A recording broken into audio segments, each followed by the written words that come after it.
ఏపీవాసులకి బిగ్గలర్ మరొక వాయుగుండం దూసుకొస్తోంది.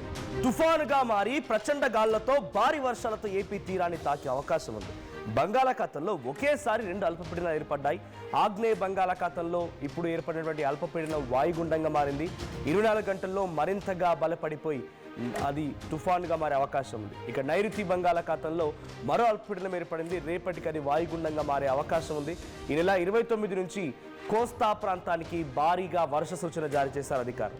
రేపటి నుంచి మత్స్యకారులు ఎవరు కూడా వేటకు వెళ్ళొద్దని హెచ్చరికలు జారీ చేస్తున్నారు. సో రెండు అల్పపీడనాలు, ఒకటి నైరుతి బంగాళాఖాతంలో శ్రీలంక ప్రాంతంలో ఒకటైతే మరొకటి ఆగ్నేయ బంగాళాఖాతంలో ఒకటి ఆల్రెడీ ఆగ్నేయ బంగాళాఖాతంలోనిది అల్పపీడనం కాస్త వాయుగుండంగా మారింది. అది మరింతగా బలపడి తుఫానుగా మారే అవకాశం కనబడుతోంది.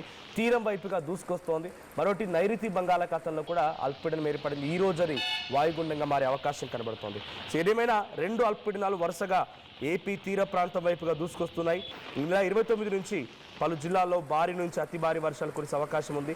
అయితే మలక్కా జలసంధి ప్రాంతాల్లో వాయుగుండంగా కొనసాగుతుందని వాతావరణ శాఖ అధికారులు చెప్తున్నారు. ఇది పశ్చిమ వాయువ్య దిశగా నెమ్మదిగా కదులుతోందని చెప్పి అధికారులు అంటున్నారు.